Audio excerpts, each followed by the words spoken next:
자, 오늘은 7주차, 드디어 이제 끝이 보입니다. 그쵸? 사도행전 30년에 대해서 한번 배워보도록 하겠습니다. 자, 총 우리가 7트랙을 배우고 있는데, 그래서 모세오경, 왕정 500년, 페르시아 7권, 또 사복음서, 사도행전 30년, 공동서신 9권, 그 중간에 신구약 중간사 400년 이렇게 있습니다. 그래서 모세오경과 왕정 500년을 나누는 인물은 사울이고요. 왕정이 시작되죠. 그 왕정에서 페르시아 곡을 나누는 사건은 이제 남유다 멸망, 시드기야 눈 뽑혀서 간다. 그렇죠? 그리고 이제 사복음서 들어와서 사복음서와 사도행전 30년을 나누는 사건은 예수님의 십자가 처형.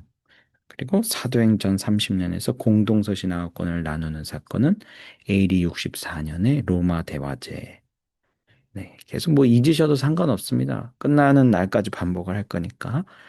네. 네, 그래서 오늘은 제가 이 랍비들에게 수업을 들으면서 배웠던 표인데 한번 정리를 해보겠습니다. 그러니까 공부를 잘하는 방법은 한 가지 내용을 다각도로 이렇게 바라볼 때 그게 암기도 좋고 이해 폭도 좋아지거든요. 내가 놓치는 것도 딱 알고 있고 알게 되고. 자, 일단 제가 표를 갖고 왔지만 연도를 외우는 건 중요하지 않습니다. 그냥 숫자를 어, 근데 어떤 숫자는 딱 들으면 외워질 겁니다. 너무 쉬워가지고. 그런 건 한 번 받으면 도움이 많이 되겠죠. 한 번 보면 외워지는 거니까. 그리고 이제 저랑 계속 수업하면서 하도 많이 들었던 숫자들이 있을 겁니다. 그런 것들은 이제 또 반복되니까 중요한 거죠. 그러니까 반복되니까 기억해 두시면 좋습니다. 일단 제가 이제 표를 준비했는데 그 아래쪽에 쓰여질 숫자들과 글자들은 유대인 랍비들이 중요하다고 체크를 해준 연도입니다. 그러니까 기억해 두시면 구약을 이해하는 데 도움이 되실 겁니다. 그리고 위쪽에는 사건이 많이 없지만 신약입니다. 자, 먼저 한번 가볼까요? BC 4세기경에 예수님이 이제 태어나십니다. 예수님을 기준으로 before Christ 그리고 anno domini 이렇게 해서 AD와 BC가 나누게 되죠.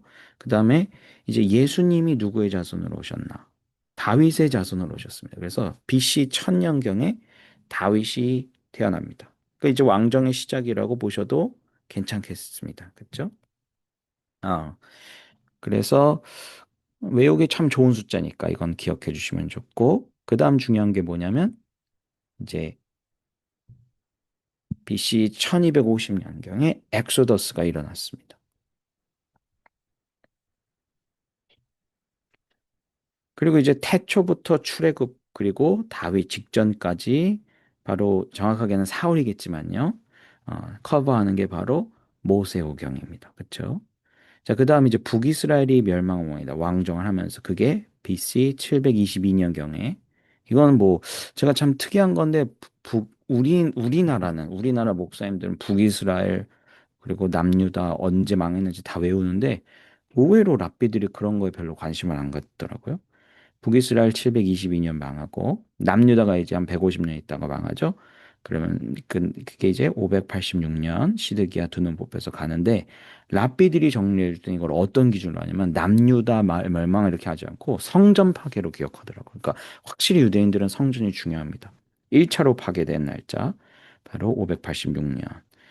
그래서 이제 성전이 다시 지어지고 또 한 번 파괴가 되는데 이제 성전 얘기가 나왔으니까 한번 묶어드리면 나중에 AD 70년에 로마의 장군 티투스 타이러스가 와가지고 도리에 돌 하나 남기지 않고 예수님의 예언 그대로 성전을 다시 한번 파괴합니다. 그래서 성전은 2차에 저렇게 파괴가 된다는 거. 자, 그래서 아무튼 다윗 때부터 성전 파괴 1차 되고 시드기야 남유다 왕이 눈 뽑혀 갈 때까지 여기를 커버하는 게 바로 왕정 500년입니다.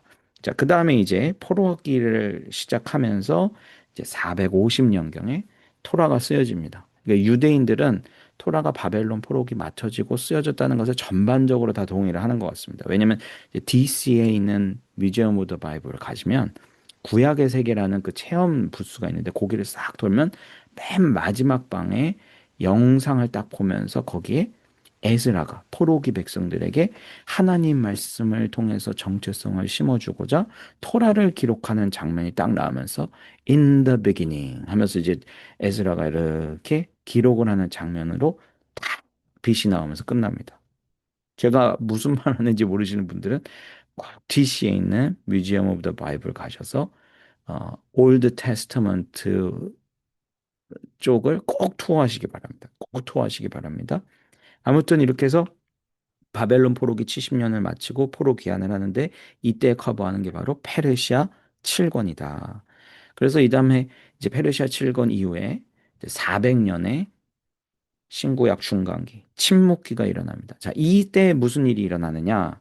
이제 랍비가 정리해 준 건데 165년, BC 165년에 마카비 혁명으로 이제 엔티오쿠스 2세 에피파네스가 성전을 막 더럽히니까 이제 우리 어, 마카비 마카비 가문이 와가지고 이제 성전을 회복하면서 이제 하루치 기름을 넣었는데 일주일간 탔다 해가지고 그 한우카 절기가 생기죠.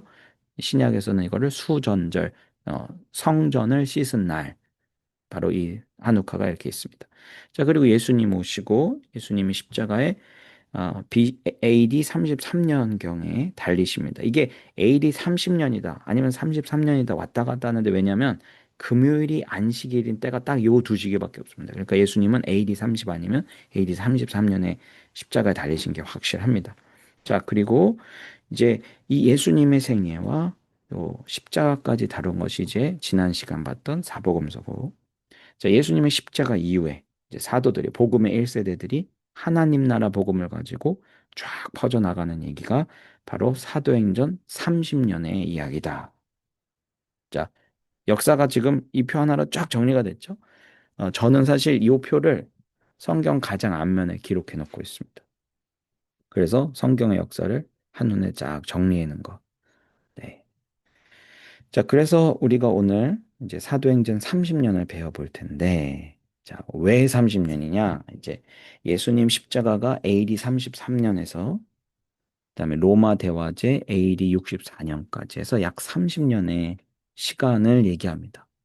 자, 이제 통성경이 로마 대화제에 굉장히 집중을 하고 있지만 사실은 로마 대화제보다는 AD 70년 성전이 무너진 것이 훨씬 좀 중요한 사건입니다. 근데 아무튼 어쨌든 요 시기가 유대와 로마 사이에 전쟁도 있었고 박해가 강해졌던 시기고 이때 베드로도 죽고 바울도 죽었던 중요한 시기이기 때문에 뭐 AD 64 로마 대화제 또는 AD 70년 성전 파괴 뭐 어떤 연도를 채택하시든 좋습니다.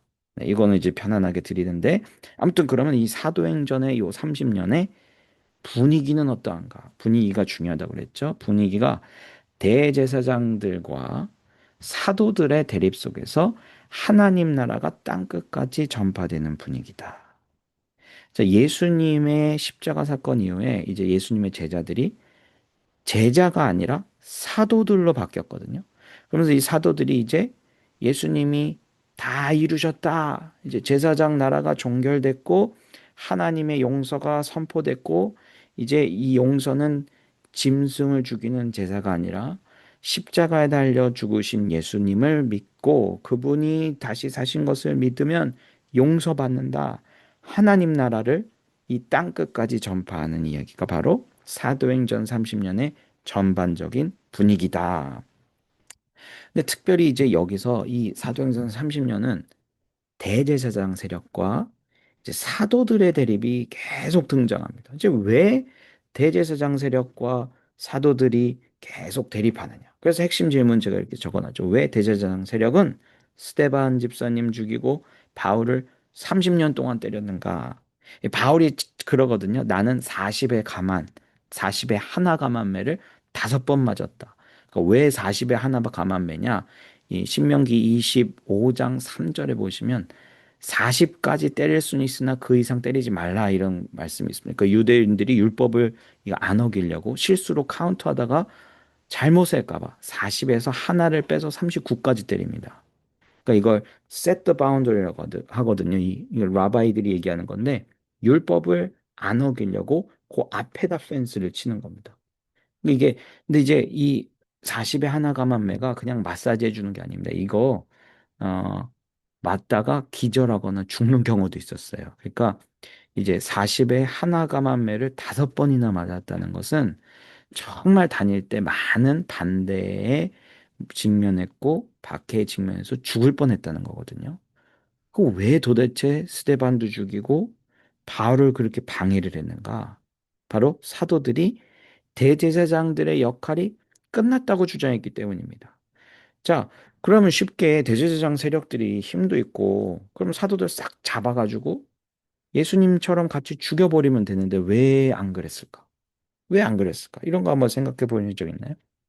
왜, 왜 싹 죽이면 되는데 왜 안 죽였을까? 쉽게 말하면 이 사도들은요, 원래 기대할 사람들이 아니었어요. 예수님이야 월등하게 이제 탁월하니까 막 대제사장 세력이 봐도 시기를 했죠. 야, 이 예수 운동은 99%가 저 예수 때문이고, 이 제자들 봤을 때는 저거 무지렁이 무식자들. 그래서 저 사람들이 뭘 할까? 예수 운동의 100% 중에 99가 예수님 때문이라면 1%도 안 된다고 본 거예요. 그래서 이 대제사장이 이렇게 딱 봐도 제자들에게는 어떤 가능성도 없어 보였다는 거예요. 그런데 사실 예수님이 이 제자들을 그냥 선택하신 게 아니거든요. 이제 밤새 기도하고 세우셨어요. 그리고 이들을 이 땅에 두고 하늘로 승천하실 때 아쉬워하지 않으셨어요. 나 올라가면 니네 어떡하냐? 나 없이 교회는 되겠냐? 나 없이 선교는 되겠냐? 이러지 않으셨어요. 아무도 기대하지 않는 그 아주 평범 이하의 사람들을 놓고 가실 때 아무 아쉬움이 없다는 거. 근데 베드로가 무지렁이 업은 줄 알았는데 글쎄 오순절 성령을 받더니 구약을 쫙 앞에서부터 끝까지 막 설교하고 이거를 탁 얘기하면서 이제 이 제사는 끝났다. 예수님의 유월절 어린 양 단 한 번의 제사로 용서의 길이 열렸다. 이제 하나님 우리 아버지 되신다. 하나님 나라가 왔다. 막 선포하거든요. 그러니까 이 대제사장들이 놀라는 거죠. 놀라는 거죠. 그래서 오늘 우리가 이 사도행전 30년을 잘 이해하려면요.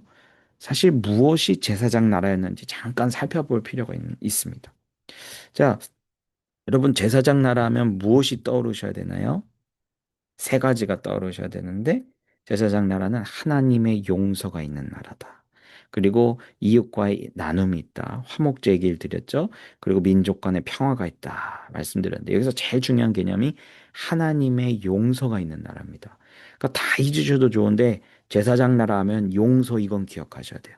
그래서 우리가 레위기 제사장 나라의 교과서라고 여기는 레위기를 딱 열면 처음에 5대 제사가 나옵니다. 기억나시죠? 번제, 소제, 화목제, 속죄제, 속건제. 이 5개의 제사는 다 뭐냐면 하나님이 우리랑 같이 살고 싶으신데 이 어둠이 빛을 만나면 어둠이 죽어버리잖아요. 그러니까 용서가 필요한 거예요. 하나님이 우리에게 용서받으실 길을 열어놓으셨는데 그게 바로 5대 제사다. 5대 제사다.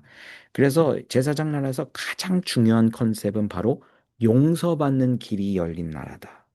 그래서 하나님과 용서가 있으면 위로 평화가 있고 옆으로는 화목제로 사람들과 평화가 열린다. 이게 십자가의 길이에요. 하나님과 용서가 일어나면 사람들과의 화목이 일어난다. 이 십자가가 열리는 건데, 아무튼 예수님이 이 땅에 오셔서 십자가를 지시고 맨 마지막에 하신 말씀이 무엇인가? 우리 잠깐 예수님의 마지막 장면을 한번 같이 보도록 하겠습니다. 조금 잔혹하기 때문에 혹시 너무 잔혹하신 분들은 조금 있다가 보셔도 됩니다. 자, 예수님이 십자가에서 마지막에 말씀하신 게 뭐냐면 다 이루었다는 것입니다. 이 구체적으로 무엇을 다 이루었냐라는 거예요. 무엇을. 저렇게 다 찢겨지고 발가벗겨지고 완전 망한 것 같고 구약에 따르면 나무에 달린 자는 저주받은 자인데 도대체 뭘 완성했고 뭘 이루었냐라는 것이. 이게 바로 제사장 나라의 컨셉, 용서를 다 이뤘다는 거예요. 이제 더 이상 짐승의 피를 뭐 죽여가지고 그걸 문에 바르지 않아도 된다는 거예요. 더 이상 양을 죽어서 그 양을 먹지 않아도 된다는 거예요. 내가 어린 양이 되어서 내가 이제 어린 양의 피를 문지방에 바르는 것이 아니라 너희의 음료가 되게 하고 이제 어린 양이 죽어서 이제 이렇게 사람들이 먹는 게 아니라 내가 어린 양이 돼서 이제 너의 음식이겠다. 나를 먹고 마셔라. 그래서 1500년의 이 유월절을 십자가 단 한 번의 제사로 유월절을 종결시키시고 이걸 성찬식으로 바꾸신 게 바로 십자가 사건이에요. 그래서 예수님이 이 완벽한 어린 양이 되기 위하셔서 어린 양은 두 가지 조건이 있어야 돼요. 흠이 없어야 되고 남자여야 돼요. 그래서 흠이 없는 거를 제사장 앞에서 가서 판단받아야 돼요. 그래서 예수님이 똑같이 판단받으셨어요. 본디오 빌라도에게 보내받으셔가지고 재판받으시면서 본디오 빌라도가 나는 이 사람 죄를 못 찾겠다 하면서 손 씻고 흠이 없다는 선고를 받으셨어요. 그리고 남성이셨습니다. 십자가에 달리셔서 지금은 예수님이 아래가 이렇게 가려져 있지만 실제 십자가형은 아래 가리지 않았거든요. 그러니까 온 사람이 보는 앞에서 남성으로서의 부끄러움과 수치와 멸시를 다 당하신 거예요. 그리고 유월절 어린 양의 완벽한 조건을 이루시고 나는 다 이루었다 하고 죽으신 것입니다. 그러니까 그 이후에 어떤 일이 일어납니까? 성전의 휘장이 위에서 아래로 확 찢어진 거예요. 이게 무슨 의미예요? 용서가 열렸다는 거예요. 1년에 단 한 번 대제사장이 들어가서 피 뿌리고 죄 용서를 받아야 되는 그 속죄 중에 가장 중요한 지성소의 그 휘장이 찢겨지고 이제 더 이상 죄 용서받기 위해 성전의 휘장 안으로 1년에 단 한 번 대제사장이 들어갈 필요가 없다는 것입니다. 누구든지 십자가에 죽으신 예수를 하나님이 다시 살리심을 믿으면 누구나 죄 사함 용서를 받는다. 바로 이게 예수님이 하신 일이십니다. 자, 그런데 이제 대제사장들은 예수님 죽으시고, 이제 그 찢어진 휘장을 다시 꿰맸을 거예요. 그리고 이제 또 효력 없는 그 제사를 30년 동안 더 드리면서 그 안에서 계속 대제사장들의 특권을 누릴 것입니다. 어떤 특권이 있느냐? 세 가지 특권이 있는데, 종교적 특권, 경제적 특권, 사법적 특권이 있어요. 종교적 특권은 무엇입니까? 1년에 세 번 모든 남성들이 예루살렘 성전에 모여서 예배를 드립니다. 그게 어떤 제사였죠? 유월절, 오순절, 초막절. 이걸 다 감독하는 거예요. 엄청난 인파들이 모이니까 이제 성전에 모여서 예배 드릴 때 그 예물을 가져오는데 그 예물을 너 여기서 사. 너 갖고 오다가 저 강원도에서 양 갖고 오다 흠나면 어떻게? 성전 앞에서 사. 그리고 이제 비싼 값에 파는 거예요. 그러면서 그 수익을 얻습니다. 또 전체 전 세계에 흩어져 있는 모든 유대인들 디아스포라에서 엄청난 11조 성전세를 걷습니다. 그러니까 뭐 종교적 특권이 집중돼 있죠. 경제적 특권이 집중돼 있죠. 사내들인 공의라고 가장 높은 지금으로 따지면 뭐 국회보다 더 높은 차원의 이스라엘의 정치의 모든 부분들을 관여하는 사내들인 공의의 의장격까지 그러니까 70여 명의 최고 정치위원들을 통솔합니다. 그러니까 종교적, 경제적, 사법적 특권을 다 갖는 것입니다. 근데 이런 권한들 내려놔라. 사도들이 이제 제사는 끝났다. 이 사도들이 주장하는 거예요. 그러니까 얼마나 이 제사장들이 흑화났겠습니까? 그러니까 대제사장 세력들이 스데반도 잡아 죽이고 바울도 40에 가만 하나매로 5번이나 때리는 것입니다. 그래서 이렇게 하나님 나라를 전하려는 사도들과 또 이 사도들을 종교적, 경제적, 사법적인 권한을 가지고 박해하려는 대제사장들의 요 긴장 속에서 하나님 나라 이야기가 이 누룩처럼 퍼져나가는 요 이야기가 바로 사도행전 30년인 것입니다. 그래서 참 놀랍게도 하나님이 어떻게 하시냐면 이제 이 30년이 끝나는 마무리 때쯤 AD 70년경 로마 장군 티투스가 타이러스가 예루살렘으로 개선을 해서 예수님 예언대로 돌 위에 돌 하나도 남지 않고 다 파괴합니다. 그러니까 이게 어떻게 보면요. 성전이 성전을 다시 세우려는 그런 움직임도 있어요. 뭐 제3성전이라고 그런 프로젝트도 하는데 어, 사도행전을 잘 공부해보고 역사를 잘 공부해보면 이제 더 이상 성전은 필요 없어요. 예. 이제 로마에 가시면 이 티투스 장군의 개선문이 있거든요. 이게 이제 AD 70년에 예루살렘 성전을 파괴하고 성전 기물을 이제 가져가는 그런 어, 장면을 부조로 새겨놨어요. 여기 이제 제가 오른편에 사진으로 준비했는데 이게 아마 AD 한 80년경 만들어진가 진짜 1세기에 아주 따끈따끈한 그 당시에 이제 이야기입니다. 자, 근데 여기 한번 찾아보시겠어요? 성전 기물들이 이렇게 나왔어요.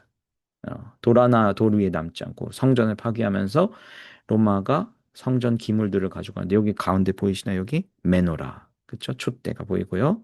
또 은나팔도 있고요. 은나팔. 여기 그 진설병 테이블도 그대로 가져가고 있어요. 그러니까 제사가 안 끝나버렸는데 안 끝났다고 우기고 우기다가 예수님이 휘장을 찢으셨는데 그 휘장 찢어진 거 꼬매고 그거 예배 계속 드리다가 대제사장 세력은 AD 70년경 성전이 파괴되면서 마무리가 됩니다. 참 하나님의 이 역사는 진짜 놀라운 것 같아요. 어. 자, 그래서 오늘 이제 사도행전 30년을 이해하는 키워드를 좀 소개를 해드리려고 해요. 제 생각에는 오늘 참 속도가 아주 좋습니다. 아, 솔직히 사도행전은요, 교회에서도 잘 안 가르치거든요. 왜냐면 이제 하도 어디 갔다 막 복잡해요. 그래서 교회에서 잘 안 가르치고, 심지어는 솔직히 말해서 신약 학계에서도 약간 아웃사이드입니다. 그래서 여러분들이 사도행전을 공부해보고 싶다 해서 한국에 서점을 가면요, 사도행전 관련된 책이 거의 없어요. 뭐 저기 온누리 교회가 사도행전 29 여기에 이제 집중하기 때문에 그러니까 아시죠? 무슨 의미인지 28장까지밖에 없어요. 29장 없으면 되는데 이제 29장은 우리가 써가자 성교 역사. 그래서 이제 온누리 교회가 그걸 강조해서 이제 하용조 목사님이 갖고 있는 강해 설교. 근데 그건 이제 신학 서적은 아니에요. 설교문이고. 그리고 이제 제가 공부했던 연대 신약학 교수님, 유상한 교수님, 제가 이제 조교로 모셨던 교수님인데 그 교수님이 썼던 사도행전, 그게 거의 유일한 책이고요. 이제 미국에 좀 나오시면 사도행전에 관련된 좀 전문 서적들이 있는데 아무튼 참 그 학계나 교회에서 이렇게 좀 가르치기 좀 꺼림직하고 별로 관심 없는 책들이에요. 근데 어, 그런 고민을 저도 겪었기 때문에 오늘 이 사도행전을 좀 손에 잡을 수 있도록 도와드리려고 그래요. 손에 잡을 수 있도록. 이런 컨셉으로 사도행전을 이해하시면 사도행전 전체가 딱 손에 들어온다. 자, 그래서 키워드를 세 가지를 좀 안내해 드릴 텐데 첫 번째는 뭐냐면 사도행전 1장 8절입니다. 암송하시는 유명한 구절이죠. 오직 성령이 너에게 마시면 내 권능을 받고 예루살렘 온 유대 사마리아 땅 끝까지 이르러 내 증인이 되리라. 자, 이 구절이 정말 중요해서 성경이 있으시면 옆에다가 어, 형광펜도 치시고 그랬으면 좋겠어요. 이제 설설 형광펜과 성경을 준비하셔야 됩니다. 네. 자, 이 구절이 이제 사도행전 전체의 미션의 방향을 보여주는데, 자, 예루살렘, 온 유대 사마리아, 땅끝 요 세 포인트를 한번 설명을 드릴게요. 교회가 어디서 시작됐죠? 최초의 교회가 예루살렘에서 시작됐습니다. 그래서 오순절에 모여서 기도하면서 성령이 내려오셨고 그 결과로 교회가 탄생했어요. 그러니까 교회는 성령의 공동체입니다. 그래서 성령 받고 나서 베드로가 막 밖에 나와서 설교하니까 하루에 3천 명씩 예수님께 돌아왔어요. 엄청난 리바이벌이죠.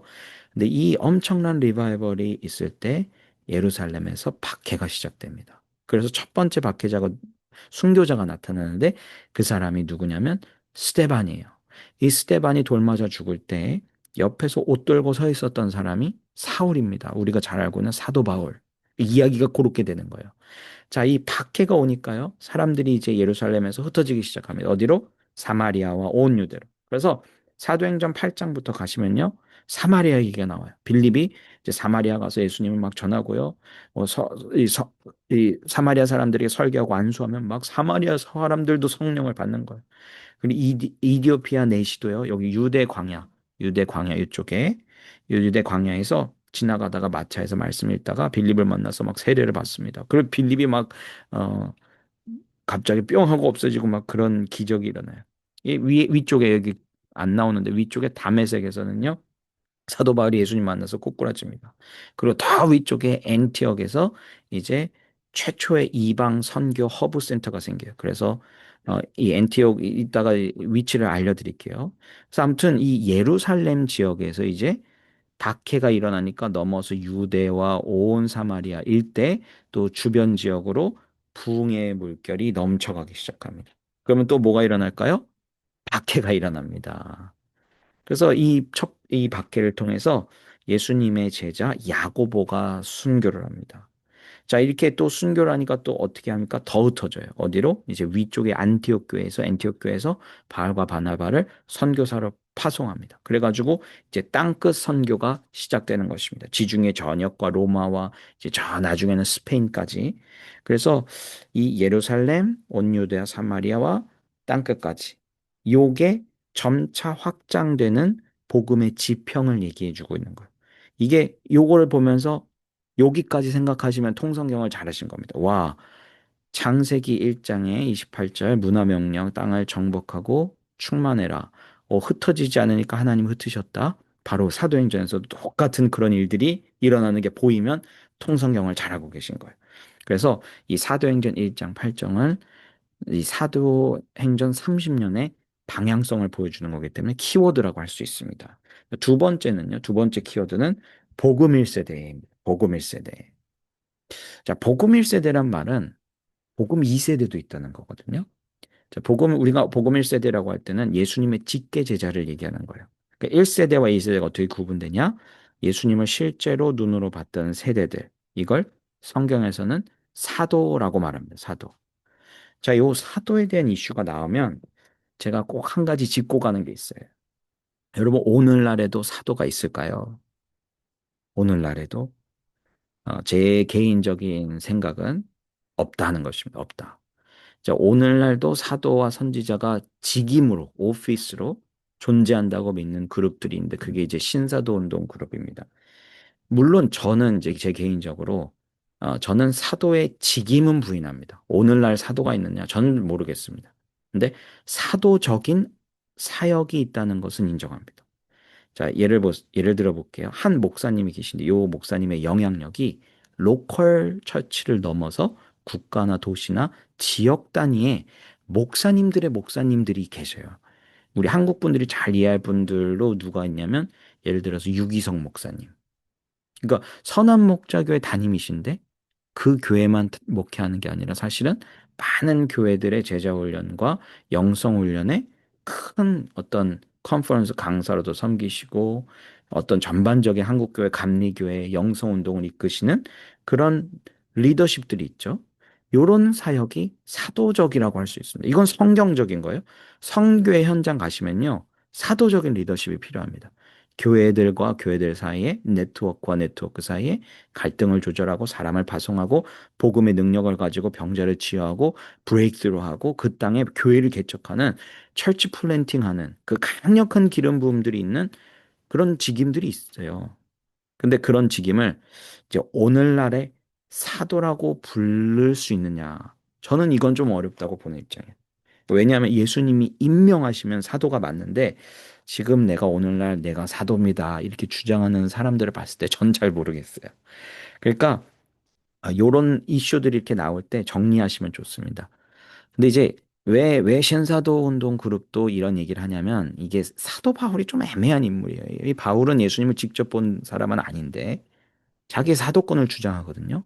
그러니까 이제 신사도 운동 그룹은 또 요런 논리를 가지고 얘기를 합니다. 근데 지금 건강한 신학 안에선 사도의 직임, 오피스에 집중하는 게 아니라 사도적인 사역은 성경 안에 있어요. 요거는 인정하는 건 아무 문제가 없습니다. 그러니까 저는 저 입장은 그렇습니다. 오늘날 사도와 선지자, 아, 저는 부정적으로 봅니다. 그러나 사도적인, 선지자적인 사역은 교회 안에서 계속 되어야 된다. 그래서 아무튼 예수님을 처음에 눈으로 보고 함께 걸어 다녔고 예수님께 사역을 배웠고 강력한 성령의 권능과 능력으로 교회를 플랜팅했던 그 사도들. 그러니까 요 얘기만 더해 드릴게요. 내가 사도라고 주장하는 분들에게 이 얘기가 꼭 들려줘야 됩니다. 사도는 교회를 위해 핍박받아야 돼요. 그것도 기뻐하실 수 있다면 사도를 하셔도 됩니다. 네. 아무튼 그렇게 예수님과 함께 다 이렇게 다녔던 그 사도들이 이제 AD 한 70년경, 이제 통성경은 그걸 64년으로 보고 있죠. 로마의 대화제로. 근데 아무튼 요 64년부터 70년 사이에 엄청나게 네로 황제가 이제 기독교 박해를 시작하면서 이제 중요한 사도들이 다 순교를 당합니다. 예를 들면 야고보 사도, 또 예수님의 형 야고보도 그렇고 베드로도 순교하고요. 바울도 순교하고. 그러니까 초대교회 기둥과 같은 사도들이 이때 막 순교를 하는데 이제 실제 사도행전을 보면 스토리상 주인공을 쫙 보면요. 1장부터 12장까지와 13장부터 8장까지의 주인공이 약간 달라져요. 앞에 1장부터 12장은 이제 주로 사도들, 예수님의 복음 1세대들, 그 얘기가 주로 나옵니다. 그래서 뭐 베드로, 빌립, 야고보 이런 얘기들이 등장해요. 근데 13장부터는 메인 캐릭터가 싹 바뀝니다. 누가 되냐면 사도 바울이 그 이야기의 중심이 돼요. 사도 바울과 그 팀들이. 그래서 요렇게 사도 바울과 또 같이 팀을 이뤘던 복음의 2세대들이 이제 자라나면서 로마 대화제 이후에 또 70년 이후에 극심한 박해를 뚫고 이제 전 세계로 땅 끝까지 복음을 전하는 얘기가 일어납니다.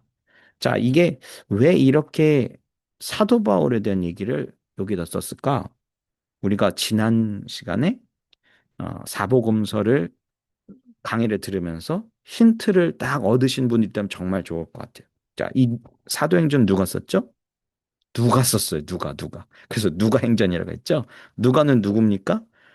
사도 바울을 따라다니면서 같이 기록했던 사람이에요. 그러니까 사도들 얘기했다가 왜 바울로 갔나? 아니, 누가가 써서 그렇구나. 그렇죠? 이런 어, 지난 시간과 함께 이렇게 메타로 한번 해봤습니다. 자, 마지막 키워드는요. 자, 바울의 선교와 편지 사역입니다.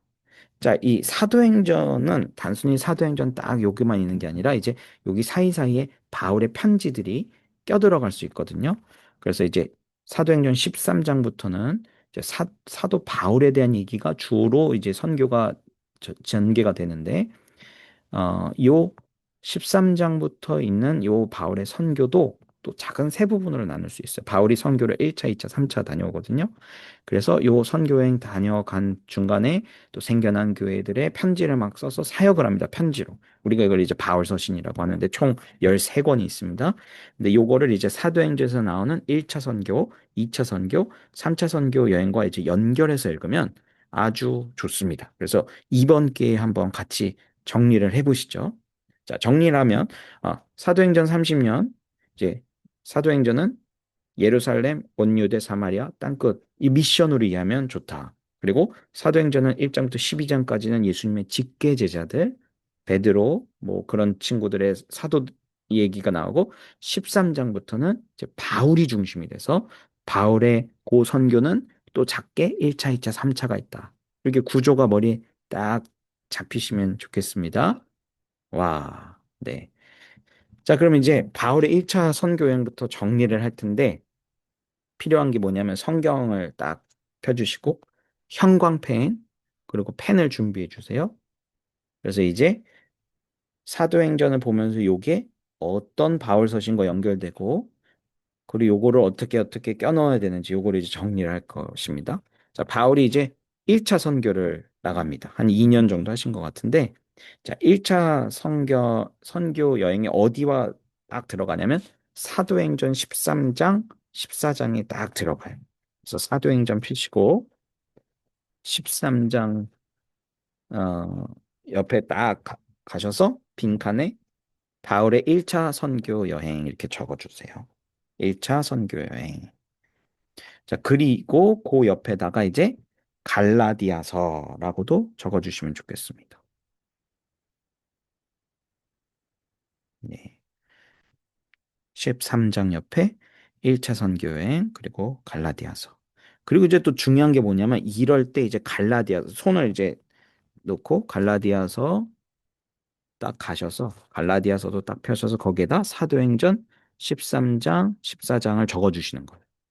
저 이러면 이제 서신 볼 때, 사도행전 볼 때 왔다 갔다 하면서 두 개가 이해가 되겠죠? 네. 저것인 줄 알고 가보겠습니다. 자, 이제 바울이 엔티옥에서 여기 엔티옥 보이시죠? 여기 그림, 여기 엔티옥 딱 그 팔이 꺾여진 자리 같은 게 여기가 엔티옥이에요. 그렇게 기억하시면 됩니다. 이 엔티옥에서 파송을 받아서 이제 지금의 소아시아, 그러니까 터키를 얘기합니다. 터키 지역을 한 바퀴 이렇게 쭉 돌고 옵니다. 그래서 요게 한 2년 정도 걸린 것 같아요. 그래서 이렇게 이제 1차 선교 여행을 다녀온 다음에 그 다음에 이제 마치고 어 예루살렘 공의회가 열리는데 그 사이에 이제 갈라디아서를 씁니다. 그래서 여러분 지금 손을 딱 갈라디아에서 넣고 계시죠? 갈라디아서 한번 보세요. 갈라디아서를 처음 열면요. 어, 바울이 굉장히 화가 나 있습니다. 1장을 보시면요. 1장 6절부터 한번 9절을 딱 보세요. 제가 대충 단어를 찝어드리면 막 뭐 복음을 따르지 않고 다른 복음을 따랐고 뭐 저주받을지어다. 그쵸? 뭐 천사들이라도 저주받는다. 막 엄청 그 논조가 올라가 있습니다. 왜냐하면 유대주의자들 때문에 예수 믿어도 할례 받아야 되고 율법 지켜야 된다고 말하는 이 거짓 교사들 때문에 바울이 굉장히 화가 났어요. 그래서 바로 요 문제, 요 갈등이 첨예화 되니까 이제 예루살렘에서 모여서 야, 이방인들을 선교를 어떻게 할 것인가? 그 방향을 결정합니다. 그러니까 1차 선교 다녀오고 예루살렘에서 예루살렘 공의하기 요 사이에 이제 갈라디아서를 쓰는데 그러다 보니까 이제 예루살렘 공의회가 이제 열리면서 이방인들 문제에 대해서 딱 정리가 되어서 사도행전 15장에 딱 보시면 이제 13, 14가 갈라디아서고 15장에 딱 보시면 이제 예루살렘 회의가 딱 이루어지면서 15장 1절 어떤 사람이 유대로부터 내려와서 형제들을 가르치되 너희가 모세의 법대로 할례를 받지 아니하면 능히 구원을 받지 못하리라 하니 이게 바로 갈라디아서의 배경이 되는 부분입니다. 그래서 이제 어떻게 결정나냐? 28절부터 29절 사도행전 15장 28절 29절 보시면 할례 안 받아도 되고 우상의 제물 먹지 말고 죽은 고기 먹지 말고 음행하지 말라.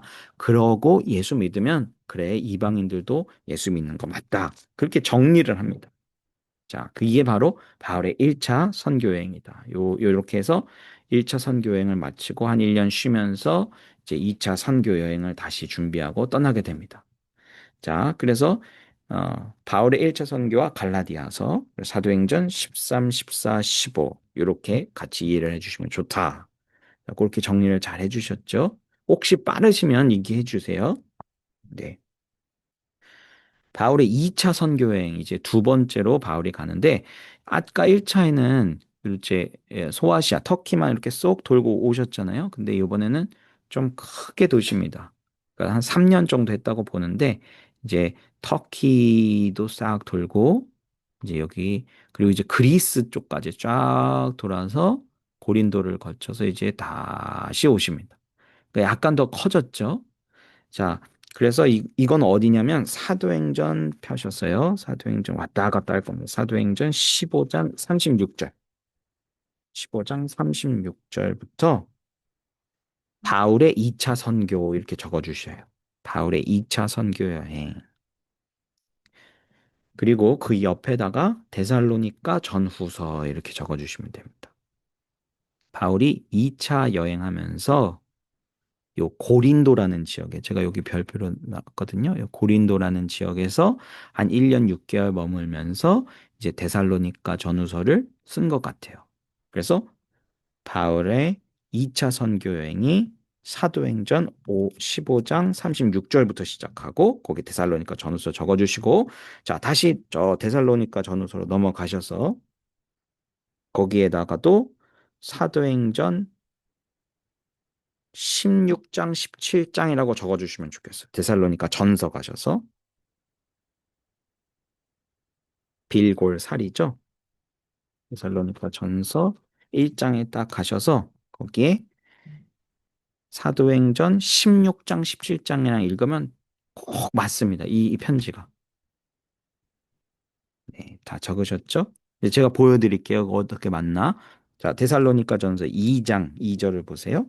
너희가 아는 바와 같이 우리가 먼저 빌립보에서 고난과 능욕을 당하였으나 하나님의 복음을 전하였노라. 자, 빌립보에 동그라미를 쳐주시고, 자, 그쵸? 여기서 뭘 당했대요? 고난과 능욕을 당했대요.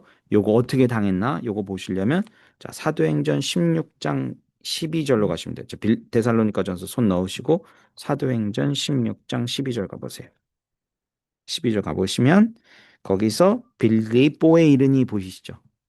이는 마케도니아의 첫 지방이라. 자, 그래서 16절 무슨 얘기가 나와요? 16절부터 사도행전 16장 16절부터 바울과 실라가 감옥에 갇히는 얘기가 나오는 거예요.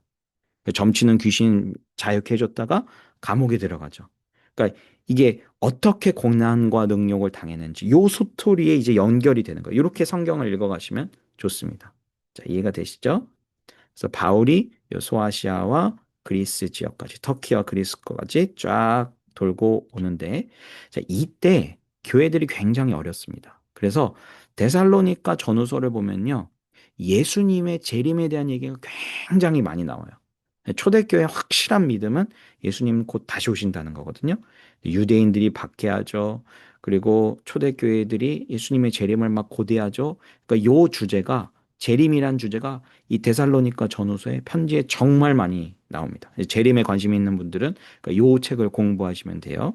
그래서 형광펜 들고 이제 제가 체크해 드릴 텐데, 데살로니가 전서로 돌아가셔서 손가락 빼시고 이제 형광펜 딱 들고 밑줄 쳐주세요. 데살로니가 전서 1장 10절. 강림 보이시죠? 2장 19절 넘어가 보세요. 2장 19절. 거기도 강림. 3장 13절. 거기도 성도와 함께 강림. 그다음에 4장 15절. 거기도 주께서 강림. 그렇죠? 그리고 16절부터 18절까지는 한 단락으로 쫙 묶어 주세요. 이거 뭐 예수님에 대해서 마지막 때 뭐 나팔 소리가 있고 강림이 있고 영접하는 일들이 있을 것이다. 그런 얘기가 나오고요. 그렇죠? 5장 2절에 주의 날의 밤이 도둑같이 이를 것이다. 5장 23절에 강림하실 때 흠없게 보존되기를 원하노라.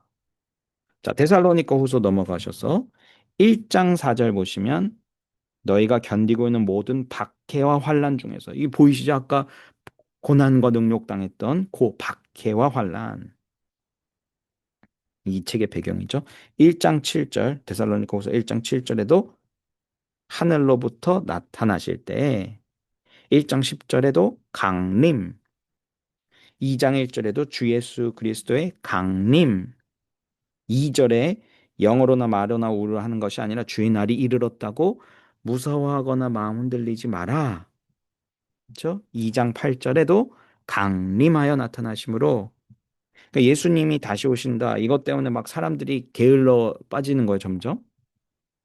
그러니까 마음대로 살지 말고 게을러 빠지니까 거기에 3장 10절 보시면 예수님 오신다고 게으름 피지 말고 아무것도 안 하는 너요. 누구든지 일하기 싫어하고는 먹지도 말게 하라. 그러니까 두려워하지 말고, 이거 너네 예수님 오신다고 맨날 그냥 일 안 하고 그 팽팽 게으름 피지 마라. 그리고 어떻게 해라? 2장 2장 2절에 두려워하지 말고 흔들리지 말고 성실히 살아라 조언하는 겁니다. 자, 이해가 되시죠? 요런 배경이라는 거예요. 요런 배경. 이렇게 3년의 2차 선교 여행을 마치시고 또 한 1, 2년 쉬십니다. 자, 그래서 이제 바울의 3차 전도 마지막 여행인데, 이거는 좀 더 길어요. 또 4년 정도 하시는데 왜 기냐면 이제 이 에베소에서, 요 에베소에서 한 3년간 체류를 하신 것 같아요. 그래서 이렇게 출발해가지고 에베소에서 했다가 고린도 찍고 돌아서 다시 돌아오셨는데, 자, 사도행전 18장을 한번 펴보시겠어요? 사도행전 18장. 아깝다 하니까 좀 헷갈리시죠? 그래도 성경을 한번 적어 놓으면 나중에 통독할 때 아주 도움이 됩니다. 18장 23절부터 거기에 바울의 3차 선교 여행 적어주세요. 바울의 3차 선교 여행. 사도행전 18장 23절 바울의 3차 선교 여행. 그리고 그 옆에는 뭘 적어주시냐면 고린도 전후서, 로마서 이렇게 적어주시면 좋겠습니다. 바울의 3차 선교 여행, 그때 이제 고린도 전후서, 로마서. 자, 이제 이 두 책이 어떻게 연결되는지 보여드릴게요. 사도행전 18장 3절 한번 보시겠어요?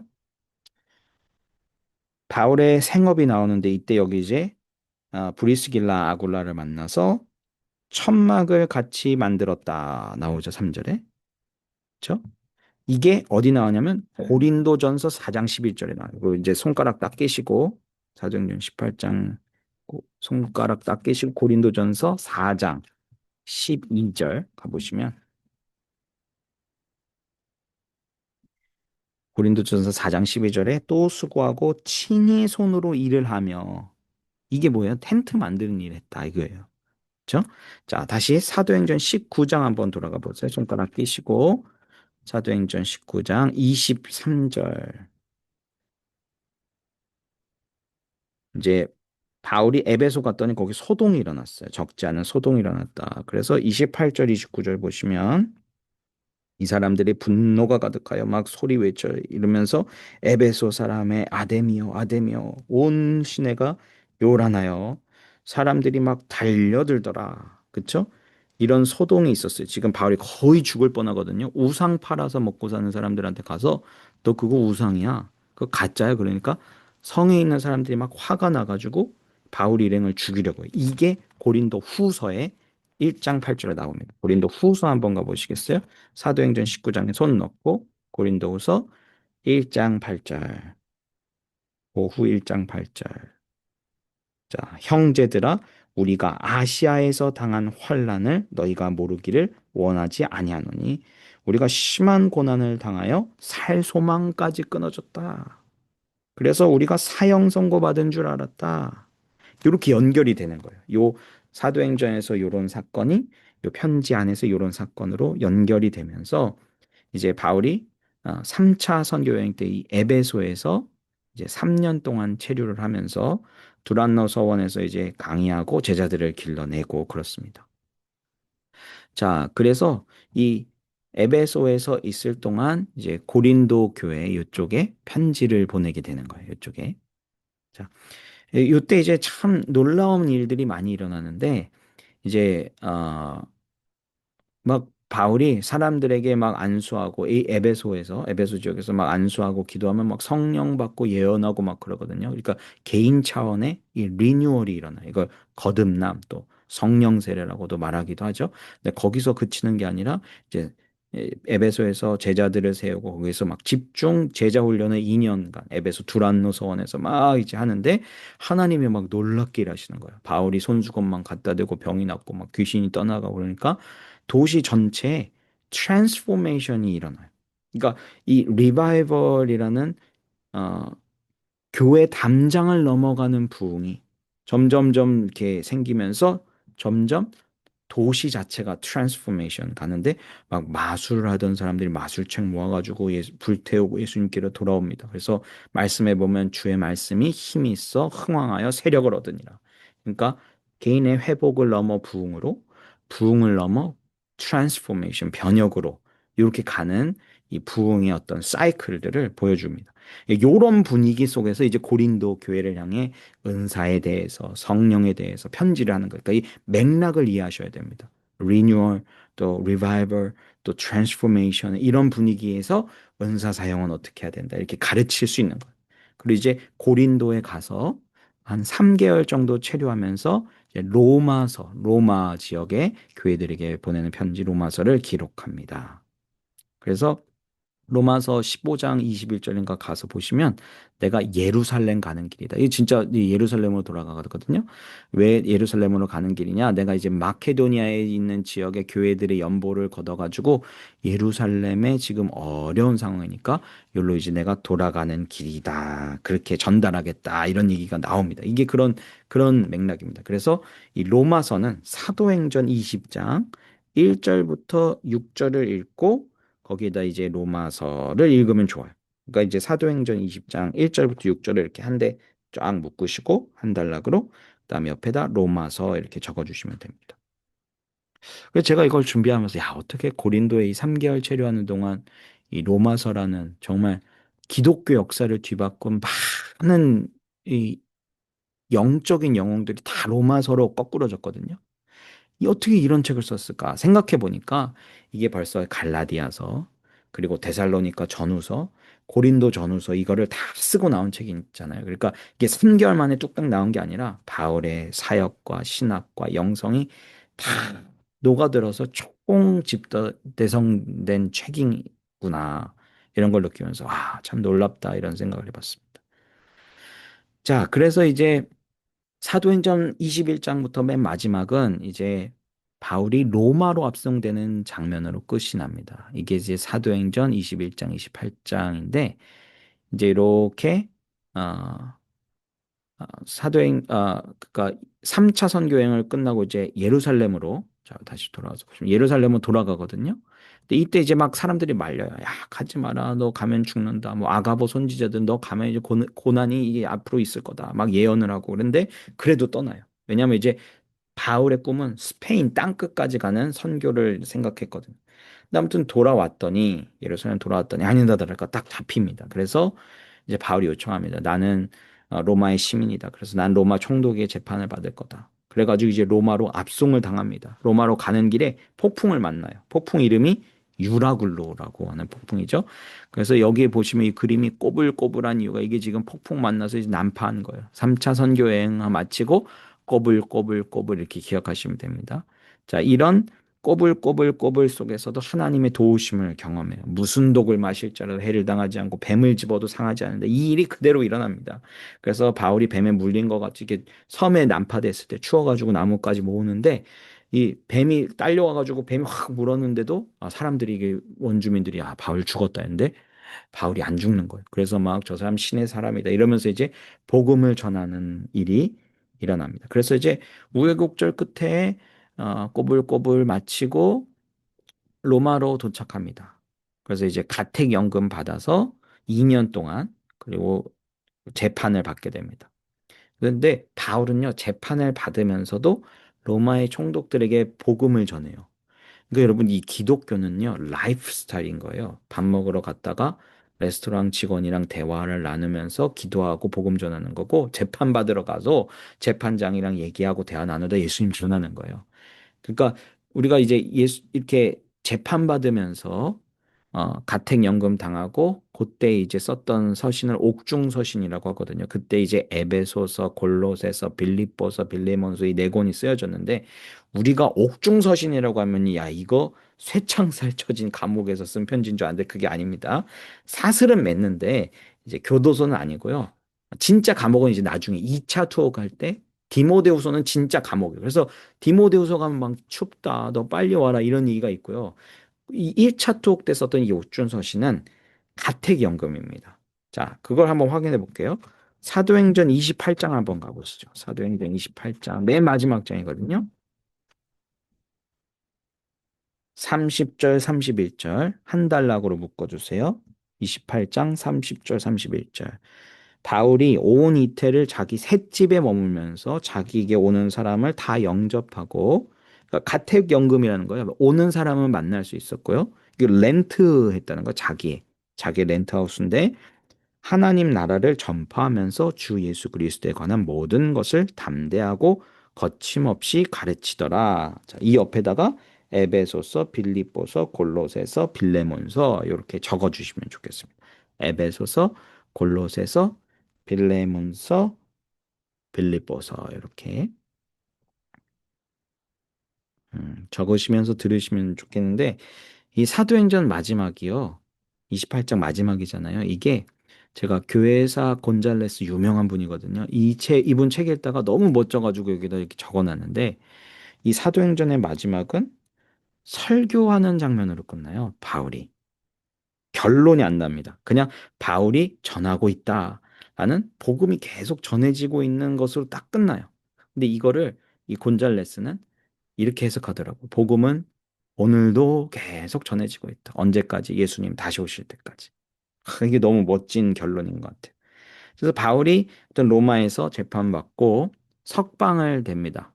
1차 투옥 마치고 가택연금 2년 마치고 석방되고 아무튼 이게 돌아오는 길인지 언제인지 모르겠는데 바울이 스페인으로 저 땅끝으로 선교를 갔던 것 같아요. 그래서 이 돌아오는 길인지 아니면 가던 중인지 모르겠는데 그때 잡혀가지고 이제 진짜 로마의 2차 투옥이 됩니다. 그때는 진짜 감옥에서 옥중 생활을 해요. 그때 이제 그때 썼던 책이 이제 그때 전후로 썼던 책이 디모데전서, 디도서, 디모데후서 이렇게 됩니다. 근데 솔직히 말해서 이제 학계에서는 요 마지막 세 권이 바울의 책이 아니라 바울의 제자들이 썼을 수 있다고도 봐요.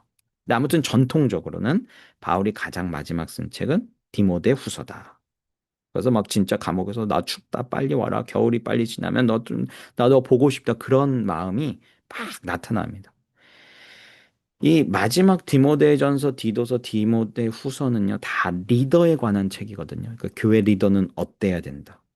저는 교회 임원 뽑을 때 적어도 요 세 책을 기준으로 생각해야 된다고 생각하는데 교회 리더는 어때야 된다. 이걸 보여주는 게 디모데 전서 후서예요. 그러니까 고난과 박해가 가장 강할 때 바울은 다음 복음 2세대를 생각하면서 다음 주자를 위해 내가 들고 있는 이 복음의 횃불들을 다음 주자에게 전달하기 위해 복음 1세대들이 정말 열심히 그 횃불을 옮기려고 노력했다. 그 마지막. 그래서 복음 1세대들이 이렇게 막을 내린다는 거. 네. 그래서 오늘은 이렇게 해서 사도행전 30년 쫙 한번 같이 정리를 해봤습니다. 우리가 생각해 볼 만한 질문이 두 가지 있는데 한번 생각해 보시죠. 자, 사도행전 30년을 살펴보면서 내게 가장 강하게 감동을 주시는 장면들이 혹시 있었나? 그리고 그 장면이 왜 나에게 와닿았었나? 또 두 번째는 이 사도행전에 나오는 기독교인들은요, 라이프 스타일이었거든요. 기독교는 라이프 스타일입니다. 종교 생활이 아니라. 사도행전에 나오는 그리스도인들의 라이프 스타일은 모여가지고 말씀 듣고 찬미하고 말씀에 순종하고 담대하게 나가서 사람들에게 복음을 전하고 기도하고 금식하고 공동체가 서로 사랑하고 그러니까 이 기독교의 라이프 스타일이 오늘날 교회 생활과 얼마나 많이 다른가를 우리가 많이 보게 되거든요. 그래서 내가 이번 한 주간 살면서 내가 무엇을 순종하면 좋을지, 어떤 걸 하면 좋을지, 뭐 마트에 나가서 우연찮게 만난 사람과 대화를 나누면서 Can I pray for you? 해서 기도해주고 또 어려운 사람에게 음식을 나눠주기도 하고 그런 첫 교회의 그 청사진을 한번 작게나마 회복하고 실천해 보는 건 어떨까? 이런 질문을 함께 나누면서 오늘 강의를 마치도록 하겠습니다. 자, 네. 혹시 질문이나 또 이렇게 나누고 싶은 코멘트 아니면 뭐 아까 생각해 본 질문도 좋고 혹시 계시면 편안하게 나눠주시면 좋겠습니다. 레코딩은 여기서 잠깐 멈출게요. 그래야 또 편하게 말씀하실 수 있으니.